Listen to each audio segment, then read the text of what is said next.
Basiki Tarukina Sirambatagadi, Tramrisi Hinganagan Tadorokadra. Other Dagadi Masiki Posida Equihuzi, Garito Butai, Praza, Quina, Lenga, Nakarito, Butai, Praza, di Jamjamna, Miango, Tolaiba, Port Mam, Alkan Mam, Singziki, Equi activism, who couldn't gang Karsina, and came to Tabuto Budi, Equikuta Pabia, Damina Yadreba. Although Makoyim Naton Sumamata, Hartley and High opposition to Mutaragadi, Maduki Potiam, or Portamani, Swida Foxna.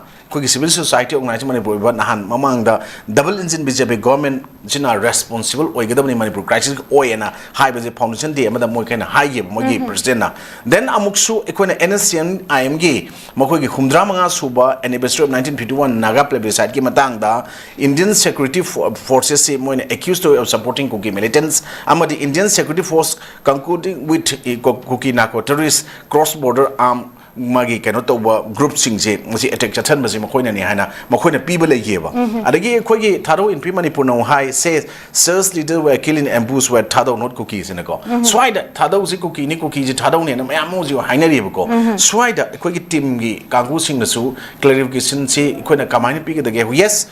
Thadona Manipur dagi any Kuki tribe Lotoki don't have say 1987 a dagi move Toraga 1992-93 the Kuki in the Pungi before the state government had to look to have the Haragalakeba. Adana Koko Minazo high the proxy war behind ethnic blindness Manipur see Kanonato Bunana but Adum Hire Mogi Prestinaco Puripo Polem Lakaida join in a Pungi Potamada. Adagi MTU now high Kanogi Kogi Kanoda Makogi Toan but not the Preston Kanona in foundation of real urban development ge el to mana hagi wafum se PM na kari hoji bok silent laibano aduga significant no statement namtang asi fo the p the baze kari marung ni Manipur crisis na de to an mayam pi de sigi marak mayam dong ni marak se yam na nungai tri se kai no hai kanda commission of inquiry ne khoi ge Manipur gi thoi ba sigi matang da thamgi bo post jung asi manga thuni mang da tha taru amuk sang to e hai ba pot amuk wafam lai adagi sum yan ni marak ta fa ge ba kinep hat ki ba pot mayam da kinep kin pot amuk oraga pastor Lungkung go work on Simon, Yabunupazi, Maja founder of Kalen and Idea. Are Kalen happening in a social media? I came to Nagamam, Nataba. I don't know why would a pastor become a leader of an armed group and a question me I'm hungry. Then Home Minister now. Over 30 people of Kuki Naga community held hostage by Bedes group and a piggy wafum. Try put my arms in Jinam Warakanda, Equidi, the Shengna, Hainabam late in English to call. Madugi Potu, Lamba Potamaswai, the equipment put Labra. When milk get bad, it became yogurt. When yogurt is much valuable than that of milk. When yogurt get bad, it becomes cheese. Cheese is much more valuable than yogurt and milk. When cheese get bad, it even became wine. Wine is more valuable than cheese, yogurt, and milk. High. So you are not bad because of your past mistake. Kind of lesson from your past mistake and become valuable. Hyperposia. I'm hygienic in a former CM. Kanogi Bong Ibobisu, Aragozik labor CM sing the Su, Mokogi pass a mistake me among Lerambia, Labor Taragas Husiti, Madugi mistake me am Dugi follow up oina, Madugi Magi political gain, Karapanaba, Puto was a presassing the Torposito Virano, Mogi Levaki over Port, Quena Kaidobutai, Yadrani pull up Katoga sacrifice to resign to Cabaze.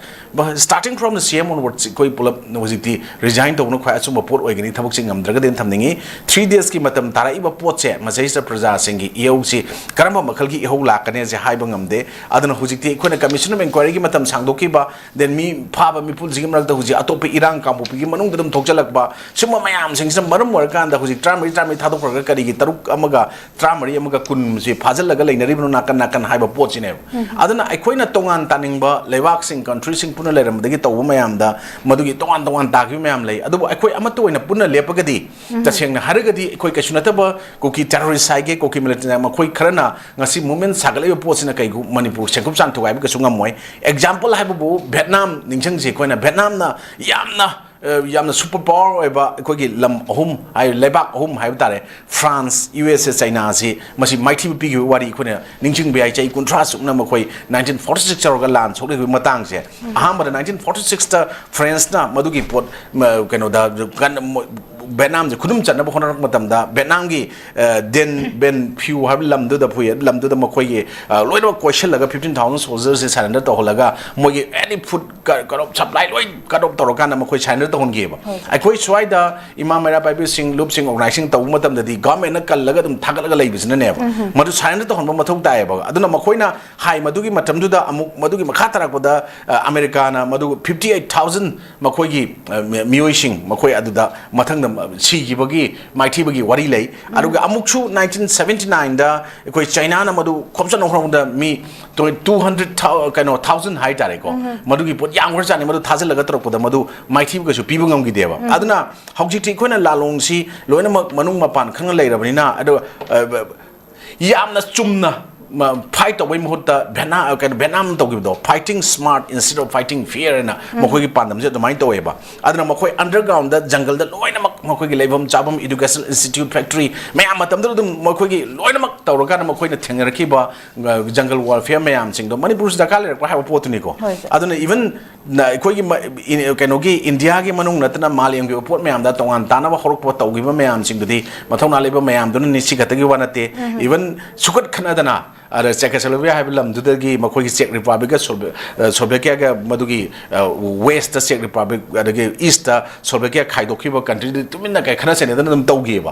adu sumba khana sene tawgi mam da khaidrok matam da Yugoslavia dagi madugi Belgrade magi capital na ko sidagi makoi tongan ba Siberia na do met tawno khonak pada tension do magi serb kangu ga court kangu ga tawrok pada madugi tongan ba kanu country taruk oina kai 1991 dagi hauraga hai tare ko madugi pota Slovenia ga Croatia ga aham boina kai adagi moi country amam independent lauthore mathangda Macedonia lauthore mathangda Bosnia lauthore 1992 da then adagi Montenegro ga mari Siberia ga 2006 lauthore kwai lasa Siberia dagi amu Kosovo se mai 2008 da laut total collapse of keno ngasai keno Yugoslavia or moi taruk tokna kai gi potse masigi potse Manipur da pusalaga pani kana khalliba mangmangi ba ngasai gi weather NSN IM oigena ta kuki la lobusing oigera madu mai pa oina khali aru madugi pot toriba mayam singse masigi mayam singse aikoina huji law si India gi constitution ko pullaga lebni yadena chanabi yaroina haibase khangan bamdi sumrain khali natragadi kulai pa kangu singsina